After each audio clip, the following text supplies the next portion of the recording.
Nagsimula ako mag-Dota nung 12 years old ako. Inimbita lang ako mga tropa ko. Laro-laro lang. Hindi ko rin namin inakala na abot kaming competitive. Nagkakilala kami sa mga sa mga tournaments na rin. Kinuha kami ng mini-ski, number 1 na kami dito sa Philippines. So, ngayon lang kami naging team pero 4 years na ako naglalaro ng competitive. Masaya naman po kami dito. Matagal na naman po kami naglalaro eh. Magkakakilala na po kami dati. I've been playing Dota 2 since the beginning, and I've been playing Dota for 5 more years before that. I got to esports when it was kind of in the low ball area, but there was a lot of people that played the game. I just understood that through time it has to become something more. Local teams at that time, the bigger names are involved. Minaski, Pacific, iZone, Dreams. I think Minaski is like half a feet at that time. So KVG. So these names sila rin ng time na yun for at least a few years hanggang mawala yung Dota 1 sila na yun. Yung team namin, Happy Feet, yun yung team namin. Lagi kami nagka-champion sa tournament ng Mineski. Hanggang sa yung manager namin, pinaubaya kami sa Mineski na doon na kami mag-sponsor kasi malaki doon yung chance namin makapunta yung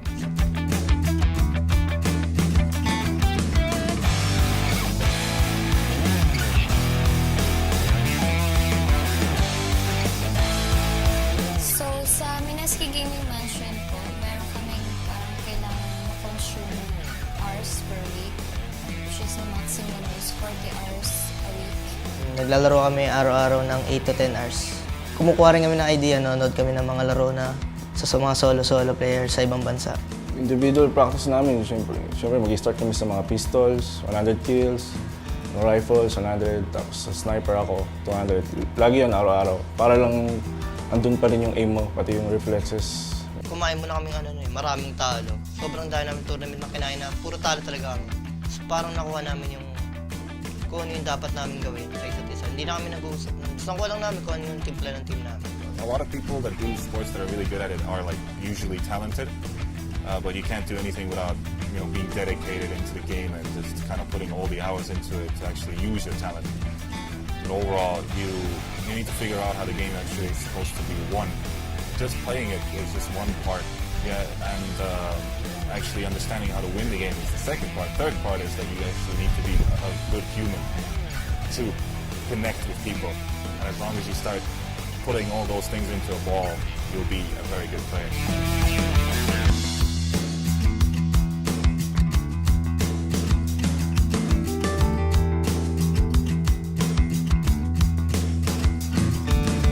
When I switched to streaming Dota, I noticed that the viewer count went up and then more people wanted to watch my streams. As far as I know, it's the most popular game here in the Philippines, so more and more Filipino viewers are coming in. Yeah, so we work with studios, we work with individual streamers and many others. We work with Alodia and Ashley here in the Philippines who are quite popular. We also work with smaller streamers, individuals, maybe Patra and Chalk would be a very good example. And we work with studios, Mineski and TV5. So it plays in our cards that the internet improves, that people can improve their hardware with more funds they have, and more money they have. So obviously everything improves a lot. And the Philippines is one of the markets where we can say new internet will bring more viewers to us. It's just a matter of time until the Philippines becomes a market where everybody can watch and everybody can enjoy esports, gaming, or entertainment on Twitch.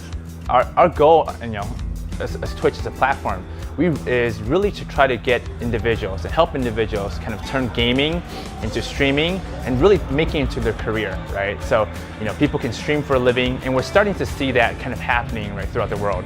Obviously, it's much easier right now in the Western countries to be able to do that, due to like ads being more prevalent, and then people are very used to streaming already. They've had a head start, so to speak. We're starting to see Asia really kind of pick up, after that. And we're taking some of the existing models of what works in the US and in Europe, and then you can start translating it over here. So the key is, for most of the individual, what I would say is like, streaming is a great way to put yourself out there so other people know you. If you look at us as a platform, there's actually many ways you can make money, right? So in the past, we have ad revenue share, but the ad market here is not very mature yet, so obviously income from that is kind of low. But we're seeing that being supplemented by things like subscription program that we have, where your direct supporters can subscribe to you, and you get paid from that. But more importantly is that we're seeing a lot of our streamers, especially in Asia, companies are starting to notice them as they get bigger and they just get more popular. And then they really want to support you, and then you'll see stuff like tips where people want to help out the streamer. And actually, there's a really cool story in the Philippines recently where there's a streamer who actually got tips from their audience to help pay for her education because she was having financial issues. So it's stories like this is what we love to see here at Twitch. Of course, there are a lot of horror stories about students dropping out of school because of video games and stuff. Actually, my mom was pretty much against my and my sister's gaming before. And then now, I think her mind changed, seeing that it's become such a huge thing, that it's not all about just playing games anymore. It's about competing, and can actually be a sport now. It feels good to be promoting games, and it's nice to know that more and more people are getting into video games as well.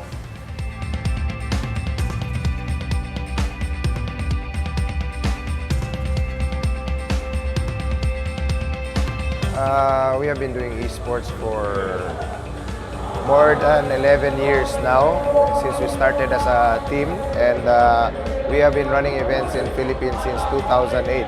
Mineski events team started after the World Cyber Games was phased out here in our country. During that time, it seemed to me that the scene lacked some love. What I remember back then was that it was very difficult for us to look for sponsors because gaming in general wasn't as popular. There was still a lot of negative connotation with regards to gaming. The other thing that was difficult was that a lot of the players that we had were still very young. So a lot of times marami kaming minor na nag-attend ng mga tournament. So syempre pagka ganun, kailangan ipaalam sa magulang and so on. That said, hindi rin ganun kalaki yung tournament prizes pagka nagko-compete sila. Minsan, bibigyan lang sila ng isang parte ng para sa computer, wala naman silang computer sa bahay. Or bibigyan sila ng cash prize for the whole team. It would be like 5,000 pesos. Malaki na yung 10,000 pesos nun.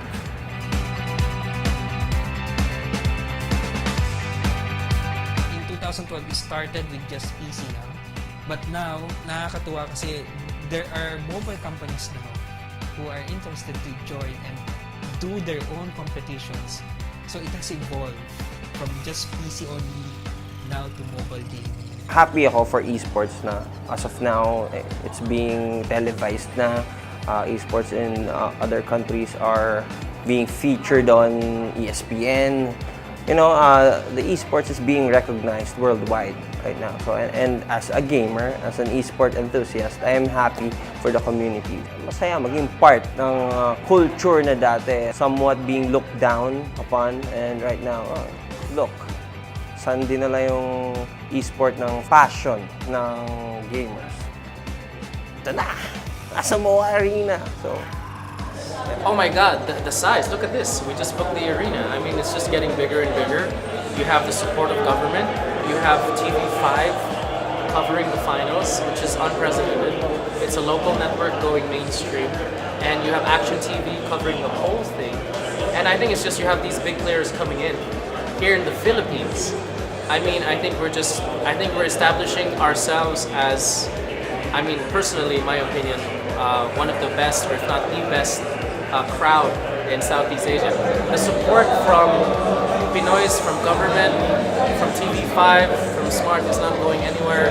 We just have to step it up and keep growing. I think that's the main thing, just get good, because you gotta get good. Like, if you want to compete at the global, like, just get good, get better, improve.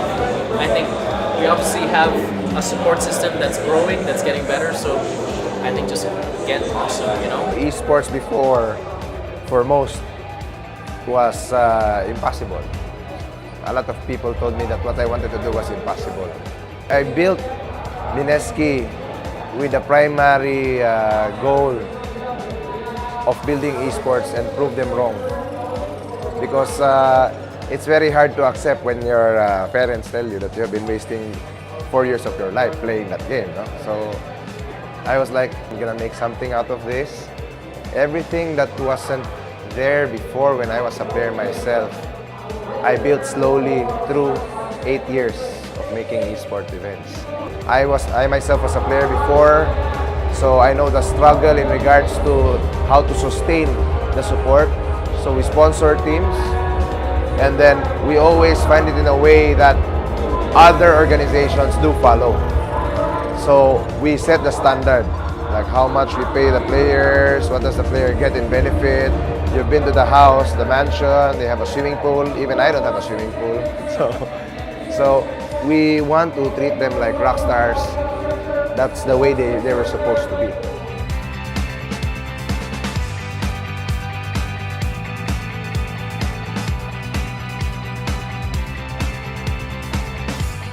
Magiging manager ko po, kailangan nakaayos lahat, like tournaments, schedule ng practice.